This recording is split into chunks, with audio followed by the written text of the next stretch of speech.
ونصلي ونسلم على سيدنا ومولانا محمد رسوله النبي الأمي الأمين الكريم الرؤوف الرحيم. أما بعد، فأعوذ بالله من الشيطان الرجيم. بسم الله الرحمن الرحيم. ومن أعرض عن ذكري فإن له معيشة ضنكا ونحشره يوم القيامة أعمى قال رب لم حشرتني أعمى وقد كنت بصيرا قال كذلك أتتك آياتنا فنسيتها وكذلك اليوم تنسى. آمنت بالله صدق الله مولانا العظيم. إن الله وملائكته يصلون على النبي یا ایہا الذین آمنوا صلوا علیہ وسلموا تسلیما. مل کے درود پاک اللہم صلی علی سیدنا و مولانا محمد وعلی آلہ وصحبہ وبارک وسلم. یا رب صلی وسلم دائما ابدا علی حبیبک خیر الخلق کلہم. یا رب بالمصطفیٰ بلغ مقاصدنا واغفر لنا ما مضى یا واسع الکرم. انتہائی عزت و احترام کے لائق بزرگوں، دوستوں، نوجوان ساتھیوں، عزیز بچوں، السلام علیکم ورحمۃ اللہ وبرکاتہ. اللہ رب العالمین کا بے پایاں فضل اور احسان کہ جس کی توفیق سے آج ہم اس کی بندگی کو بجا لانے کے لیے حاضر ہیں، اور کروڑوں درود سرور انبیاء محبوب کبریاء احمد مجتبی محمد مصطفیٰ صلی اللہ علیہ وآلہ وسلم کی ذات انور پر کہ جن کے توسط سے اور توسل سے اللہ نے ہمیں دین اسلام عطا فرمایا اور اپنی بندگی کرنے کا ہمیں طریقہ عطا فرمایا. آج جمعۃ المبارک ہے اور ہمارے ڈیفنس ٹاؤن کے ایک عظیم شخصیت اور اس مسجد کے بانی محترم المقام حاجی مقصود اقبال صاحب، جنہوں نے کہ اس مسجد کی بنیاد رکھی اور اس مسجد کے ہر معاملے میں تعاون کیا بھی اور معاملات کو چلایا بھی بڑے احسن طریقے کے ساتھ. میں تو اس وقت نہیں تھا، لیکن میرے آنے سے پہلے جو دوست بتاتے ہیں وہ اس طریقے سے بتاتے ہیں کہ انہوں نے مسجد کی وہ خدمت کی جس طرح خدمت کرنے کا حق ہے، اور اللہ کے گھر سے ان کو پیار تھا، اللہ کے بندوں سے پیار تھا، اور سب سے بڑھ کر انسانیت کا درد رکھنے والے تھے، اللہ کی مخلوق کا درد رکھنے والے تھے. انسانوں ہی نہیں بلکہ وہ سننے میں آیا ہے کہ ایسی شخصیت تھے کہ جن کے سینے کے اندر اللہ کی ہر مخلوق کا درد تھا. چرند پرند نباتات جمادات حیوانات کا بھی خیال رکھنے والے تھے. تو اللہ کریم ان کی قبر پر کروڑیں رحمتیں اور برکتیں نازل فرمائے. آج ان کی برسی ہے، اور اس سلسلے میں ہماری مسجد کی انتظامیہ نے ان کے ایصال ثواب کے لیے آپ سب لوگوں کے لیے کھانے کا بھی اہتمام کیا ہے، اور ان کے ایصال ثواب کے لیے نماز کے آخر پہ ہم مل کر اجتماعی دعا بھی کریں گے اور ان کی مغفرت کے لیے اللہ سے دعائیں کریں گے۔ اللہ تعالیٰ کے محبوب صلی اللہ علیہ وآلہ وسلم نے ارشاد فرمایا، امتی امت مرحومۃ۔ مصطفیٰ کریم صلی اللہ علیہ وآلہ وسلم نے ارشاد فرمایا کہ میری امت امت مرحومہ ہے۔ امت مرحومہ اسے کہتے ہیں جس پر رحم کیا گیا ہو۔ مرحوم جسے ہم مرنے والے کو کہتے ہیں، وہ اسی حدیث پاک کی لفظ کی وجہ سے کہتے ہیں۔ مرنے والے کو مرحوم کہنا آقا علیہ الصلوۃ والسلام کی سنت سے یہ ثابت ہے، کیونکہ مصطفیٰ کریم نے خود فرمایا امتی امت مرحومۃ، کہ میری امت جو ہے وہ امت مرحومہ ہے اور رحم کی گئی امت ہے۔ صحابہ کرام نے پوچھا یا رسول اللہ صلی اللہ علیہ وآلہ وسلم، یہ امت مرحومہ کیا ہوتی ہے اور رحم کی گئی امت کیسی ہوتی ہے؟ کیا ہمیں مخاطب ہو کے فرمایا جا رہا ہے یا جو دنیا میں رہ کر اپنی زندگی گزار کر دنیا سے پردہ کر جاتے ہیں ان کے لیے یہ لفظ فرمایا جا رہا ہے؟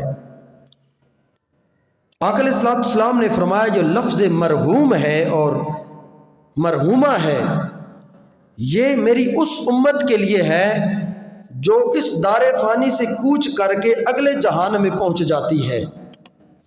مصطفیٰ کریم نے کیا فرمایا؟ امتی امتم مرحومتم، میری امت رحم کی گئی امت ہے۔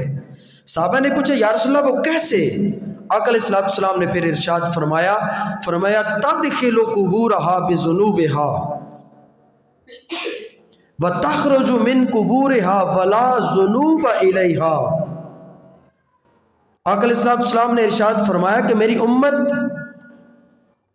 جب دنیا سے جائیں گے لوگ، امت کے لوگ امتی جائیں گے، تدخل قبورہا بذنوبہا، تو اپنے تمام گناہوں کے ساتھ جائیں گے،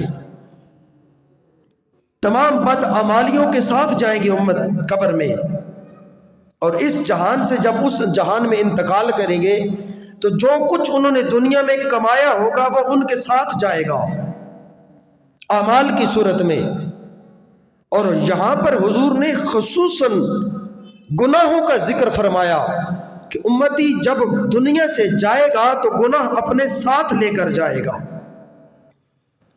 اور پھر آقا علیہ الصلوۃ والسلام نے فرمایا وَتَخْرُجُ مِن قُبُورِهَا وَلَا ذُنُوبَ إِلَيْهَا۔ آقا علیہ السلام نے فرمایا پھر جب وہ قبروں سے اٹھائے جائیں گے تو جو گناہ وہ قبروں میں ساتھ لے جائیں گے ان گناہوں سے انہیں پاک کر کے قبروں سے اٹھایا جائے گا۔ صحابہ حیران ہوئے یا رسول اللہ صلی اللہ علیہ وآلہ وسلم، جب بندہ قبر میں جاتا ہے تو آپ فرما رہے ہیں کہ اعمال ساتھ لے کر جاتا ہے اور گناہوں کو ساتھ لے کر جاتا ہے، اور آپ ارشاد فرما رہے ہیں کہ جب قبروں سے اٹھے گا تو جو گناہ وہ قبروں میں ساتھ لے آیا تھا ان گناہوں کے ساتھ نہیں اٹھے گا بلکہ وہ گناہ ختم ہو چکے ہوں گے۔ تو کیا آقا مرنے والے نے مرنے کے بعد کوئی نیک اعمال کیے، کوئی اللہ کی بارگاہ میں سجدے کیے، کوئی اللہ کی بارگاہ میں قیام کیا، کچھ اللہ کی بارگاہ میں رکوع کیے، کوئی اللہ کے کلام کی تلاوت کی، کوئی واعظ کی، کوئی تبلیغ کیا، کوئی نیک اعمال؟ یا رسول اللہ کس بنا پر ان کے جو قبروں میں جب آئے تھے تو گناہوں کے ساتھ آئے تھے، اور کس بنا پر جب قبروں سے اٹھائے جائیں گے تو بغیر گناہوں کے اٹھائے جائیں گے؟ کون سے اعمال ہیں؟ مصطفیٰ کریم صلی اللہ علیہ وآلہ وسلم نے فرمایا میرے صحابہ جب مرنے والے مرے تھے تو کیا مرنے کے بعد وہ اپنے بیٹوں کو نہیں چھوڑ کے آئے تھے؟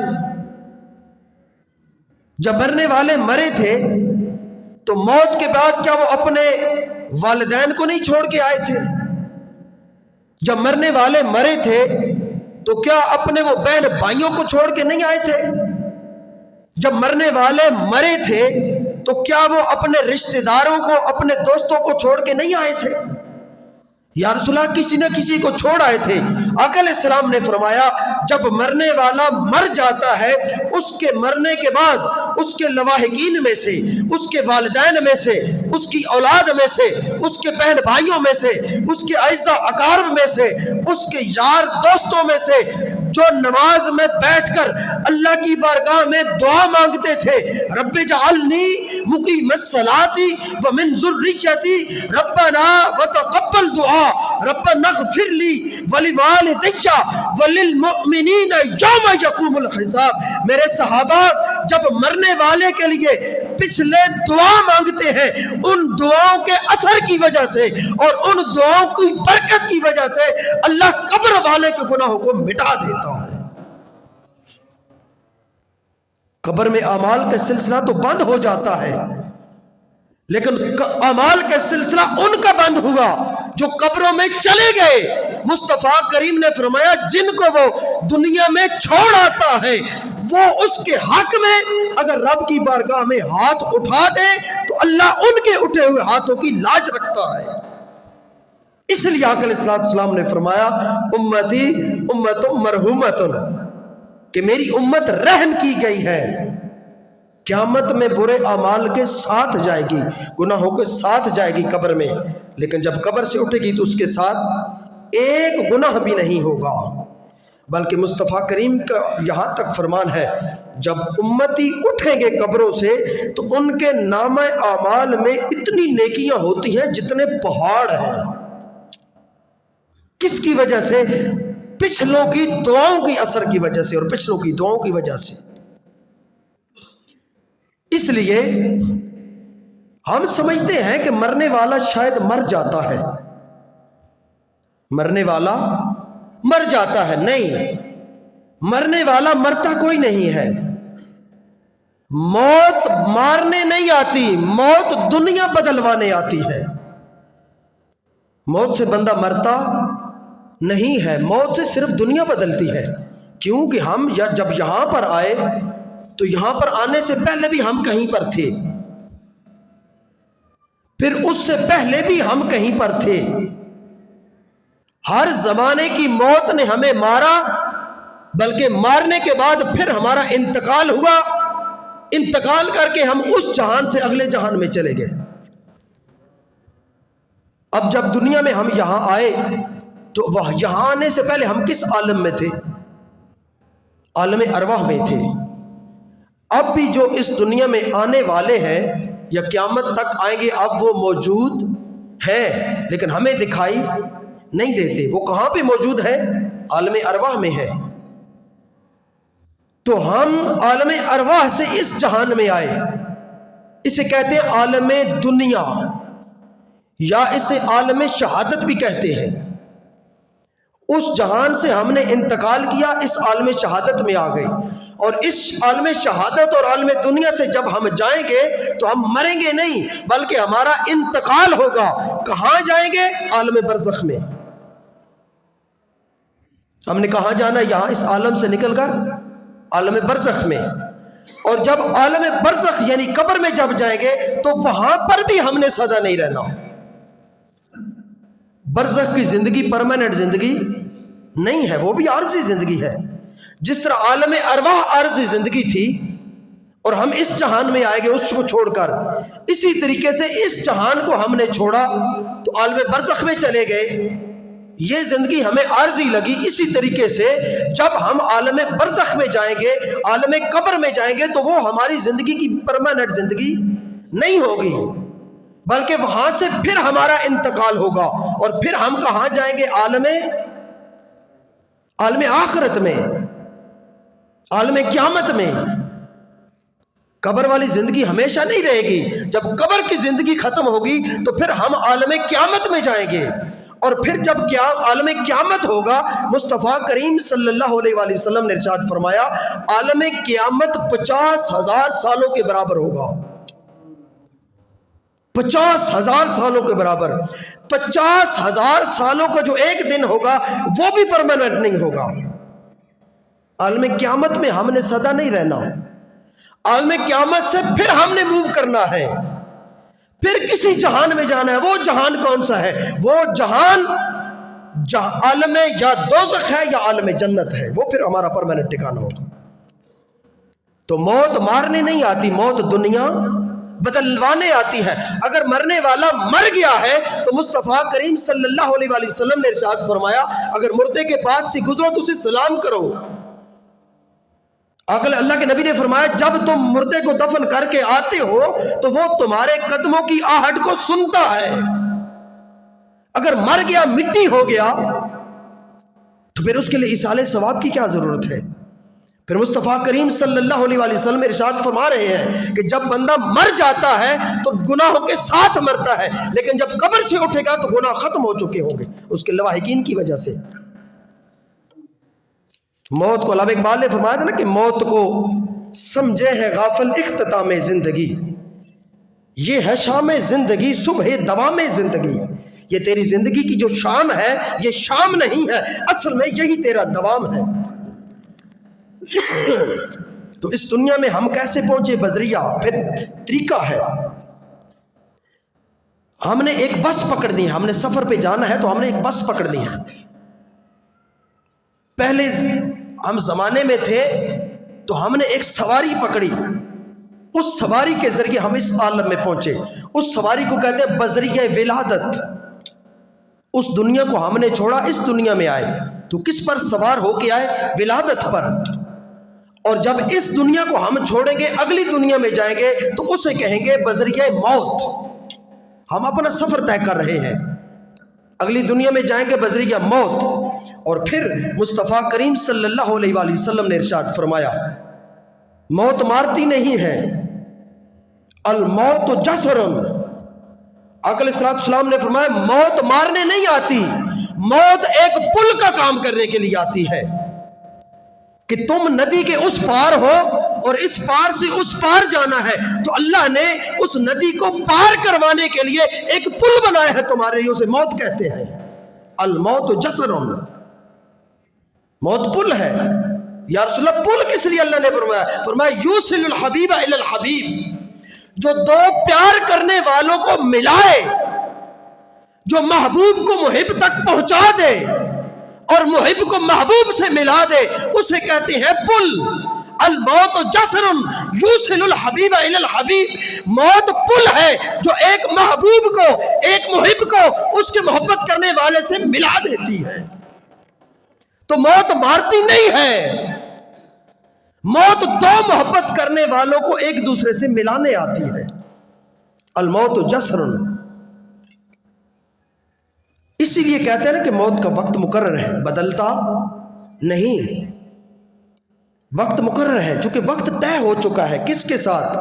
جب ہم آپس میں کوئی وقت طے کرتے ہیں تو ہم مکر جاتے ہیں، ہم ٹائم بدل دیتے ہیں، ہم وعدے سے پھر جاتے ہیں، لیکن یہ جو وقت مقرر ہے یہ ہم نے نہیں کیا، یہ اس نے کیا ہے جو ہمارا خالق ہے، جو ہمارا مالک ہے، جو ہمارا پیدا کرنے والا ہے، جو زندگی اور موت کا مالک ہے، اس نے وقت مقرر کیا ہے اور وہ اپنے وعدے سے پھرتا نہیں ہے۔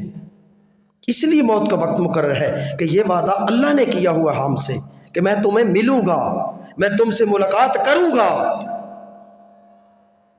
میں تمہیں اپنا دیدار عطا کروں گا۔ یہ وعدہ اس رب کا ہے، اس لیے جب وعدہ آ جاتا ہے تو پھر وہ ملاقات کرتا ہے۔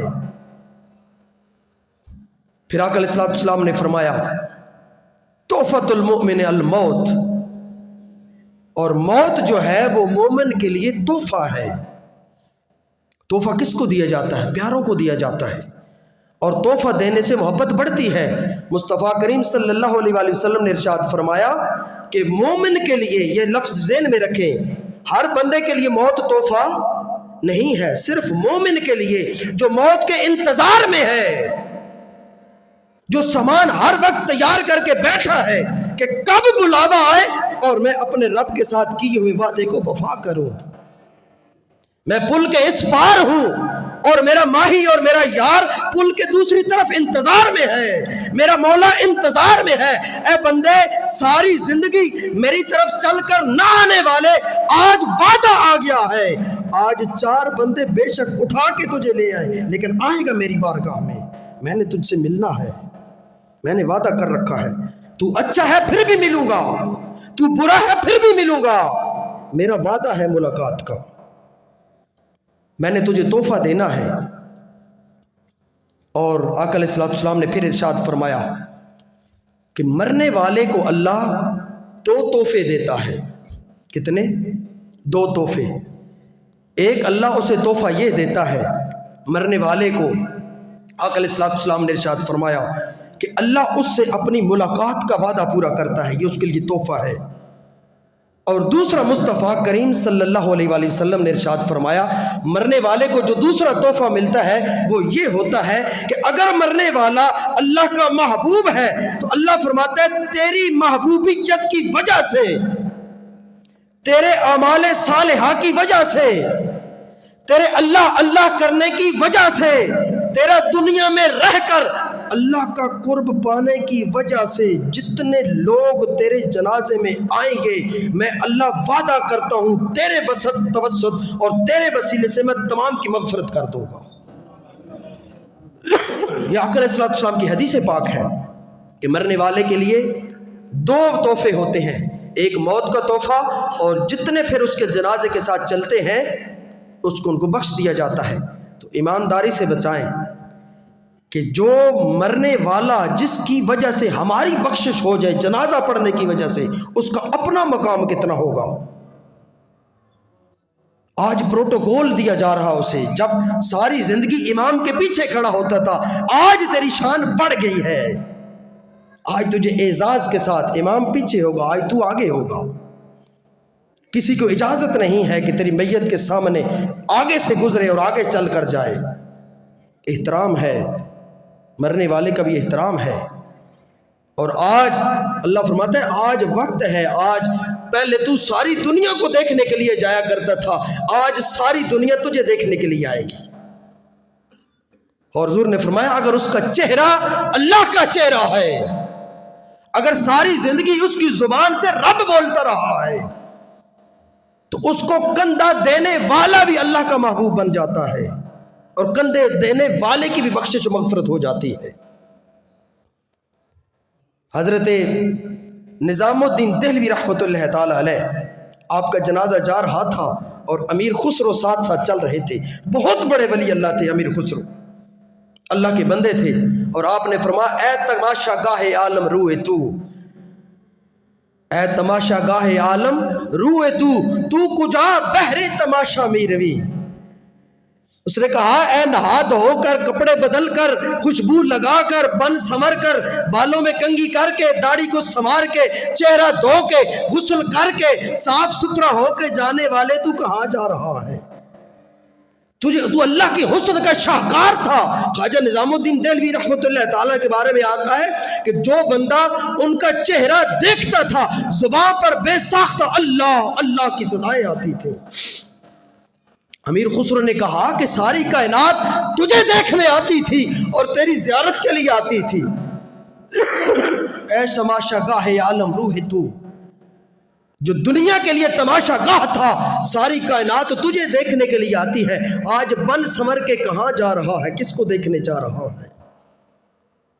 تو کسی نے کہا اللہ کی عزت کی قسم نظام الدین اسے دیکھنے جا رہا ہے جس کے انتظار میں اس نے ساری زندگی گزاری ہے، جس کی فرما برداری نے اس نے ساری زندگی گزاری ہے اور جس کو دیکھنے کے لیے اس نے ساری زندگی گزاری ہے. یہ وہ لوگ ہوتے ہیں جن کے لیے موت تحفہ بن جاتی ہے. اور قرآن نے آقا علیہ السلام نے ارشاد فرمایا مومن کے لیے موت تحفہ ہے، کافر کے لیے تحفہ نہیں ہے. مراد والے کے لیے موت تحفہ ہے، نامراد کے لیے موت تحفہ نہیں ہے. نامراد موت سے ڈرتا ہے. تاجدار کائنات صلی اللہ علیہ وآلہ وسلم نے ارشاد فرمایا جب میں نے قرآن کریم فرقان حمید کی آیہ کریمہ آپ کے سامنے پڑھی ہے، وَمَنْ أَعْرَضَ عَنْ ذِكْرِي فَإِنَّ لَهُ مَعِيشَةً ضَنْكًا، ہر کسی کے لیے تحفہ نہیں ہے اس کی شریعت کے خلاف چلنے والا، اس کے قرآن کے خلاف چلنے والا، اس کے محبوب کے فرمان کے خلاف چلنے والا، اور شریعت کی دھجیاں اڑانے والا، اور شریعت کی حدوں کو پامال کرنے والا، اس کے لیے کیا ہے؟ مومن کے لیے تو تحفہ ہو گیا، موت بھی تحفہ ہو گئی، اس کے جنازے میں جانے والوں کے لیے تحفہ ہوگا کہ اللہ بخش دیتا ہے۔ مولا جو تیرا باغی تھا دنیا میں، جس نے تیری بغاوت اختیار کی، جو تیری حدوں کو پامال کرتا رہا، فرمایا وَمَنْ أَعْرَضَ عَنْ ذِكْرِي، فرمایا اس کے لیے میں نے 2 سزائیں تیار کر رکھی ہیں۔ کتنی سزائیں؟ 2 سزائیں۔ فَإِنَّ لَهُ مَعِيشَةً ضَنْكًا، پہلی سزا اس کو میں نے دنیا میں دی اور دوں گا، اور دوسری سزا اللہ فرماتا ہے جب قیامت مقرر ہوگی دوسری سزا میں اس وقت دوں گا۔ مولا دنیا کی سزا کیا ہے؟ فَإِنَّ لَهُ مَعِيشَةً ضَنْكًا، میں دنیا میں اس کی روزی کا جامہ تنگ کر دوں گا۔ پہلی سزا دنیا میں، جو خدا کا باغی ہوگا، اللہ کے دین کی دھجیاں اڑانے والا ہوگا، فرمایا فَإِنَّ لَهُ مَعِيشَةً ضَنْكًا، میں اس کی روزی کو تنگ کر دوں گا، رزق ہوگا بیماری ایسی لگا دوں گا وہ رزق کھانے کی توفیق چھین لوں گا۔ رزق دوں گا، رزق تو اپنے دشمنوں کو بھی دیتا ہے۔ اس نے کہا نا روزی سارے یزیدیاں نو دیتی جانا ہے، او کہ کربلا والے حسین دا رب تو وہ حسین کا ہے، یزید کا رب تو نہیں ہے۔ یزید تو اس کا دشمن ہے، اسلام کا دشمن ہے، بدبخت ہے، لیکن اس نے یزید کا رزق بھی بند نہیں کیا۔ دوست تو وہ موسیٰ کا ہے، فرعون تو اس کا دشمن ہے، فرعون کا بھی رزق بند نہیں کیا۔ اللہ فرماتا ہے دوست تو میں ابراہیم کو واتخذ اللہ ابراہیم خلیلا، میں نمرود کا دوست نہیں ہوں، دوست خلیل کا ہوں، ابراہیم کا ہوں، لیکن رزق میں نے کبھی نمرود کا بھی بند نہیں کیا، کیونکہ میں رب العالمین ہوں۔ رزق تو میں سب کو دیتا ہوں، ہاں کھانے کی توفیق تو میں چھین سکتا ہوں، یہ تو کر سکتا ہوں اور یہ کروں گا۔ فَإِنَّ لَهُ مَعِيشَةً ضَنْكًا، میں اس کی روزی کا جامہ تنگ کر دوں گا، رزق ہوگا کھانے کا وقت نہیں ہوگا، رزق ہوگا تقسیم کرنے کا وقت نہیں ہوگا، رزق ہوگا کچھ کھا جائے گا، کچھ لگا جائے گا اور کچھ بچا جائے گا۔ جو کھا جائے گا اسے فضلہ بنا دوں گا، جو پہن جائے گا اسے بوسیدہ کر دوں گا، جو چھوڑ جائے گا وہ رسا میں تقسیم کروا دوں گا۔ اس کا کیا ہوا؟ فرمایا اس کا صرف وہ ہوگا جو اس نے میرے رستے میں خرچ کیا، وہ باقی رہے گا، اس کا صلہ آگے جا کر ملے گا۔ مولا تو روزی کیسے پھر تنگ کرے گا؟ بڑے بڑے بدمعاش اور بدگماش لوگوں کو اتنا رزق دیا ہے، فرمایا ہاں دیا ہے، لیکن ان سے اپنے رستے میں دینے کی توفیق چھین لی ہے۔ وہ رزق ان کا نہیں ہے، جو وہ کھائیں گے اسے میں فضلہ بناؤں گا، گندگی بناؤں گا، جو پہنیں گے اسے بوسیدہ کروں گا، جو چھوڑیں گے وراثت میں تقسیم کروا دوں گا۔ اس کا کیا ہے؟ فرمایا اس کا وہ تھا جو اس نے میرے رستے میں دیا، میں اپنے رستے میں دینے کی توفیق چھین لوں گا۔ اس کا مطلب ہے کہ وہ غریب ہے۔ فَإِنَّ لَهُ مَعِيشَةً ضَنْكًا، اس کی روزی کا جامہ تنگ کر دوں گا۔ اگر ملک اللہ رسول کا باغی ہے تو ملک بیکاری بن جائے گا، اگر کوئی گھر اللہ کے رسول کا باغی ہے تو گھر بیکاری بن جائے گا، کوئی محلہ اللہ رسول کا باغی ہے محلہ بیکاری بن جائے گا، اور اگر کوئی شہر اللہ رسول کا باغی ہے تو وہ شہر بیکاری بن جائے گا۔ معیشتاً ضنکا، اس کی معیشت کا جامہ تنگ کر دوں گا۔ وَنَحْشُرُهُ يَوْمَ الْقِيَامَةِ أَعْمَىٰ، آقا علیہ السلام نے فرمایا یہ دنیا کی سزا تھی، جب قیامت والے دن اٹھاؤں گا تو اللہ فرماتا ہے میں اسے آنکھوں سے اندھا کر کے اٹھاؤں گا۔ وَنَحْشُرُهُ يَوْمَ الْقِيَامَةِ أَعْمَىٰ، وہ چلائے گا اور روئے گا، جب قبر سے اٹھے گا تو چلاتا ہوا اٹھے گا، قال رب لما حشرتنی اعمیٰ، وہ پوچھے گا مولا میں جب قبر میں آیا تھا اس سے پہلے تو میں دیکھتا تھا، میری آنکھوں کی رنگینیاں، آنکھوں کی بینائی سلامت تھی، رب لما حشرتنی اعمیٰ، آج دنیا سے تو نے مجھے جب اس دنیا میں جہان میں بھیجا تو آنکھوں سے اندھا کر کے اٹھا رہا ہے. سنیے اللہ فرمائے گا قالا کذالک اتتک آیاتنا فنسیتها. فرمایا ساری زندگی تو ان آنکھوں سے بدنگاہی کرتا رہا, ان آنکھوں سے ساری زندگی برائی کرتا رہا, ان آنکھوں سے کسی کی ماں بہن کو تو چھیڑتا تاڑتا رہا, ان آنکھوں نے کبھی قرآن دیکھنے کی جرت نہ کی, ان آنکھوں سے سارا دن اور سارا رات تو برائی اور بے حیائی تکتا رہا. آج یہ آنکھیں اس قابل نہیں ہیں جو ساری زندگی اللہ اور مصطفیٰ کی باغی رہی ہیں. آج یہ آنکھیں اس قابل نہیں ہیں کہ دیدار مصطفیٰ اور دیدار خدا کر سکیں. آج یہ آنکھیں بینائی کے قابل نہیں ہیں. یہ قرآن ہے, قرآن پڑھ رہا ہوں. قال رب لما حشرتنی اعمی وقد کنت بصیرا, میں تو دیکھا کرتا تھا. قال کذالک اتتک آیاتنا فنسیتها, تو دنیا میں تھا تو نے مجھے ایسے بھلائے رکھا جس طرح تو میرا واقف ہی نہیں ہے. قال کذالک اتتک آیاتنا, جبکہ میری آیتیں تیرے سامنے تلاوت کی جاتی تھی, پڑھی جاتی تھی, تجھے کھول کے سنایا جاتا تھا. آجا تیرے پاس سب کچھ تھا, تجھے توفیق نہیں تھی تو سجدے کی توفیق نہیں تھی. تیرا گھر عالی شان تھا لیکن وہ سجدوں کی وجہ سے ویران تھا, سجدہ نہ کرنے کی وجہ سے. تیرے گھر میں قرآن تھا, بڑے خوبصورت لحاف میں اور مخمل کے کپڑے میں تھا, اگر توفیق نہیں تھی تو تجھے اسے کھولنے کی توفیق نہیں تھی. تو امیر تھا, پیسے کا مال و دولت کا امیر تھا, لیکن تو سجدوں کا غریب تھا. تیرے پاس سب کچھ تھا, نہیں تھا تو شریعت مصطفیٰ نہیں تھی, نہیں تھا تو اللہ کا قرآن نہیں تھا, اگر تیرے پاس نہیں تھا تو مصطفیٰ کا فرمان نہیں تھا. آج پوچھتا ہے قال رب لما حشرتنی اعمی, آج پوچھتا ہے کہ دنیا میں روزی کا جامع تنگ کیا, اور آج پوچھتا ہے کہ مجھے اندھا کر کے کیوں اٹھایا. قال کذالک اتتک آیاتنا فنسیتها. آج سن, نمازوں کو چھوڑنے والے, اللہ کے دیے ہوئے مال سے خرچ نہ کرنے والے, اللہ نے صحت دی ہونے کے باوجود روزے میں اللہ کی بغاوت کرنے والے, اے یتیم کا مال کھانے والے, اے رزق حرام کما کر اولاد کو پالنے والے, اے بے ایمانی کر کے تجارت کرنے والے, دودھ میں پانی ملا کر خالص کا پیسہ لینے والے, ایک نمبر پیسے اینٹوں کے پیسے لے کر رستے میں 2 نمبر اینٹ لگانے والے, تجارت میں ڈنڈی مارنے والے اور مال کمانے والے اور گھر بنانے والے. ایک وقت تھا جب میں تجھے پکار کر کہتا تھا آجا, آج بھی وقت ہے. جو کھا رہا ہے تیرے کام کا نہیں ہے, جو پہن رہا ہے یہ تیرے کام کا نہیں ہے, جو چھوڑ کے جا رہا ہے وہ بھی تیرے کام کا نہیں ہے. تیرے کام کا صرف وہ ہے جو تو نے اس کو راضی کرنے کے لیے خرچ کر دیا. قال کذالک اتتک آیاتنا فنسیتها.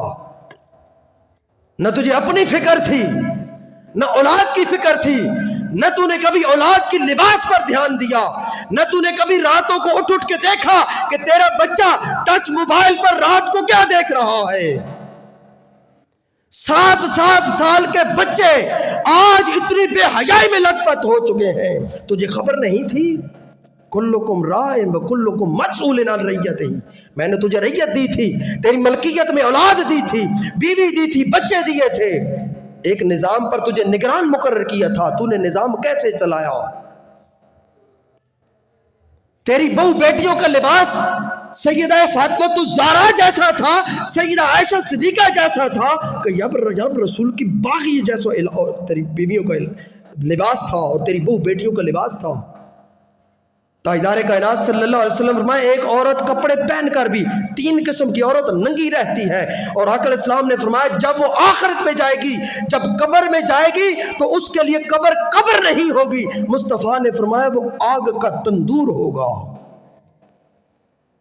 اور 4 بندے پکڑ کر گھسیٹ کر وہ اپنے ساتھ جو بڑے نمازی ہوں گے، بڑے اللہ کو راضی کرنے والے ہوں گے، ان کو بھی 4 بندوں کو گھسیٹ کر قبر میں اپنے ساتھ اس گڑھے میں لے کر جائے گی۔ یہ اللہ کے نبی کا فرمان ہے۔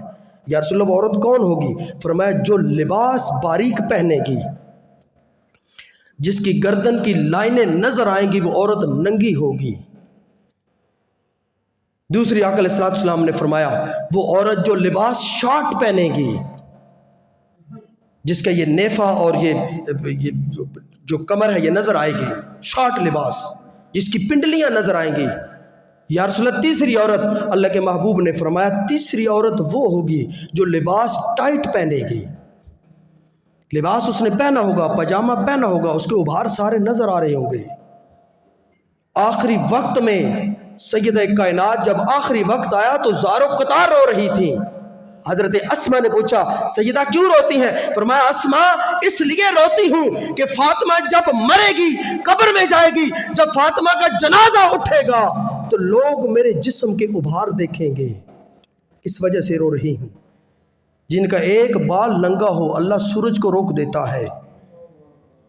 فرشتے جن کی گھر کی غلامی کرتے ہیں اور فرشتے جن کے گھر کی نوکری کرتے ہیں، وہ سیدہ کائنات جس کے آنے پر مصطفیٰ کھڑے ہو جاتے ہیں، جس کو آنے پر مصطفیٰ ویلکم اور مرحبا کہتے ہیں، جس کے ہاتھوں کا مصطفیٰ بوسہ لیتے ہیں، وہ سیدہ کائنات جس کے ہاتھوں کو مصطفیٰ تھام لیتے ہیں۔ وجلسہا فی مجلس ہی، مصطفیٰ اپنی جگہ چھوڑ کر سائیڈ پر بیٹھتے ہیں اور سیدہ کائنات کو اپنی منصب پر بٹھاتے ہیں۔ وہ سیدہ کائنات آخری وقت میں رو رہی ہیں۔ آپ فرماتی ہیں میں جانتی ہوں ایک عورت 4 مردوں کو جہنم میں لے کر جائے گی۔ میرے بابا نے فرمایا تھا میں نہیں چاہتی کہ مرنے کے بعد بھی میرے جسم کو کوئی ابھار دیکھے۔ حضرت اسما آپ نے فرمایا تھا جب میں حبشہ میں تھی میں نے دیکھا تھا جب عورت مرتی تھی تو عورتوں پر ایک ڈولی بنا کر رکھ دی جاتی تھی۔ یہ جو ہماری عورتیں مرتی ہیں تو ہم ڈولی بناتے ہیں، یہ اس وقت سے یہ رسم چلی ہے۔ عورت پر کپڑا نہیں ڈالا جاتا، خالی اوپر کوئی چیز رکھ کے پھر اس کے اوپر کپڑا ڈالا جاتا۔ تو اللہ قیامت والے دن پوچھے گا اس عورت سے بتا کس کس کی وجہ سے تو باغی ہوئی، کس کس کی وجہ سے تو لباس یہ پہنتی تھی؟ باپ کی وجہ سے، بیٹے کی وجہ سے، بھائی کی وجہ سے یا خاوند کی وجہ سے؟ یہ چاروں میں سے کوئی بھی تجھے روکنے والا نہیں تھا۔ قال کذالک اتتک آیاتنا فنسیتها وکذالک اليوم تنسی۔ اللہ فرمائے گا آج اس وقت تو نہیں آیا میرے پاس، آج آ جیسے تو نے اس دن مجھے بھلا دیا تھا، اس جہان میں تجھے آج بلاتا ہوں۔ اللہ کریم سے دعا ہے کہ اللہ کریم ہمیں شریعت مطہرہ پر عمل کی توفیق عطا فرمائے، اس کو سمجھنے کی توفیق عطا فرمائے۔ وما علی سنت ادا۔